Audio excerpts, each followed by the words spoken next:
Hello friends, welcome back to our channel. Sindhu வேரியோட upcoming review பார்க்கலாம். ஏப்பா டாக்டரு, நீ சொன்னதும் சொன்னால் நல்லா தெய்வ வாக்கா சொல்லிட்டப்பா அப்படிங்கிற மாதிரி தான் இருந்துச்சு. டாக்டர் எல்லா உண்மையும் நம்பலை, அவங்க சொன்னதை எதையும் நம்பாமல் போய் நம்ம வக்கீல்கிட்ட எல்லாத்தையும் சொல்லிடுறாங்க. இவன் பண்ணது இது பொய், இந்த ஃபோட்டோவில் இருக்கிறது எல்லாமே மாஃபிங்கு, இதெல்லாம் தெரிஞ்ச நீயே அவங்க அப்பா அம்மாட்ட சொல்லலை அப்படின்னு கேட்குறப்போ, அவங்க அப்பா அம்மாட்ட சொல்ல வேணாம்னு சிந்து சொல்லிட்டா அப்படின்னு சொல்கிறாங்க. சிந்துவை பற்றி சின்ன வயசுலேருந்து எனக்கு நல்லாவே தெரியும், அவங்க அப்பா அம்மாவோட எனக்கு நல்லா தெரியும், அவன் இந்த காரியம்லாம் பண்ணியிருக்க மாட்டான் அப்படின்ட்டு எல்லாத்தையும் சொல்கிறாங்க. இதை ஃபோட்டோலாம் மாஃபிங் அப்படின்னு சொல்லி சொல்கிறாங்க. உடனே அவர் சார் உங்கள்கிட்ட நான் சொல்ல வேண்டியது உண்மையை இப்போ நான் சொல்கிறேன். சிந்து கூட நான் தப்பாக இருந்திருக்கோம் சார், உங்கள் கூட இருந்த எல்லாமே என் கூட பண்ணியிருக்கா அப்படின்னு சொல்லி எல்லாத்தையும் சொல்கிறாங்க.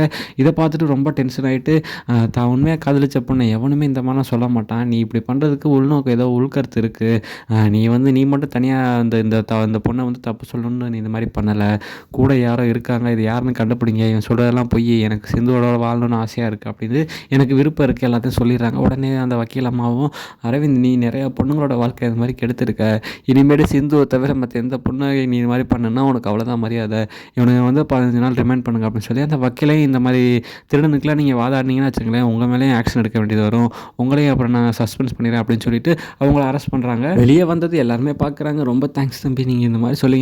மாமா இருக்கட்டும் மாமா, சிந்துவை பற்றி எனக்கு தெரியாதா, அவள் சின்ன வயசுலேருந்து எனக்கா எவ்வளோலாம் பண்ணியிருக்கா, என்னை கட்டிக்கணும் நான் வேணெல்லாம் பண்ணியிருக்கா, அவளை போய் இந்த மாதிரி சொன்னால் நான் சும்மா விடுவேன் அப்படின்னு சொல்லிட்டு அவரை பலார்னு ஒரு அறையை விட்டுட்டு, நீ ஏதோ பண்ணியிருக்க, யாருன்றதை நான் கண்டுபிடிக்கணும்னு சொல்லி பேசுகிறாங்க. அடுத்து எல்லாருமே பேசிட்டு நன்றியெல்லாம் சொல்லிக்கிறாங்க. ரொம்ப நன்றி டாக்டர், நீ இந்த மாதிரி பண்ணுவேன்னு எனக்கு நான் நினச்சி கூட வீடு சேர்ந்து பார்த்துக்கலாம் அப்படின்னு சொல்லி எல்லாருமே வீட்டுக்கு போகிறாங்க. வீட்டுக்கு போனதும் என்ன பண்ணுறாங்கன்னா, புதுசாக டிஎஸ்பி ஆறுமுகம் லோடு எடுத்துகிட்டு போகிற வண்டியில் அதையுமே பிடிச்சி வச்சுக்கிட்டு, இது மாதிரி எது சரியில்லை அது சரியில்லைன்னு சொல்லி அவங்க ஓனருக்கு ஃபோன் பண்ண சொல்கிறாங்க. அவரும் ஃபோன் பண்ணி பேசுகிறாங்க. சார் இந்த டிஎஸ்பியில் எங்களுக்கு தெரிஞ்சவர் தான் பழைய டிஎஸ்பி அப்படின்னு சொல்லி, அவர் இருக்கட்டும் இப்போ நான் புதுசு அப்படின்னு சொல்லி எல்லாத்தையும் பார்க்குறாங்க. அவரும் சொல்லி பார்க்குறாரு. சார் எஃப்சியெல்லாம் கரெக்டாக தான் இருக்குன்னு சொல்கிறாங்க.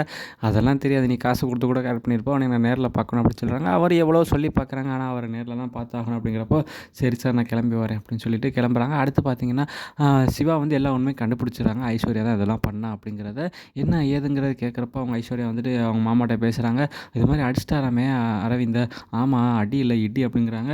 அப்போ நான் தான் இந்த தப்பு பண்ணேன், நான் தான் அவளை சிந்துவை ஏமாற்றி இந்த டைவர்ஸில் கையெழுத்து வாங்க தெரிஞ்சால் என்ன பண்ணுவார் அப்படின்னு சொன்னோன்னே எல்லாத்தையும் கண்டுபிடிச்சிடுறாரு சிவா. கண்டுபிடிச்சிட்டு போய் அவங்க அம்மாட்ட கேட்குறாங்க, எதுக்கு அந்த மாதிரிலாம் பண்ணீங்க அப்படிங்கிறப்ப, நான் பண்ணலை அப்படின்னு சொல்கிறாங்க. ஐஸ்வர்யாவை அடிச்சோன்னே அவங்க உண்மை சொல்லிடுறாங்க. சொன்னது எதுக்குமா அந்த மாதிரி பண்ணீங்க அப்படின்னு கேட்குறப்போ, அவள் என்னெல்லாம் பண்ண உடனே அதுக்காக தான் இந்த மாதிரிலாம் பண்ணும் அப்படின்னு சொல்கிறப்போ, அதே போல் இப்போலாம் இருப்பீங்கன்னு நினச்சி கூட பார்க்கலான்னு சிந்துட்ட போய் கேட்குறப்போ, அவள் என் தங்கச்சி மாதிரி, அதனால தான் நான் எந்த உண்மையும் சொல்லலை அப்படின்னு சொல்கிறாங்க. ஓகே ஃப்ரெண்ட்ஸ், வீடியோ பிடிச்சி லைக் பண்ணி ஷேர் பண்ணி சப்ஸ்கிரைப் பண்ணிடுங்க. Thank you friends.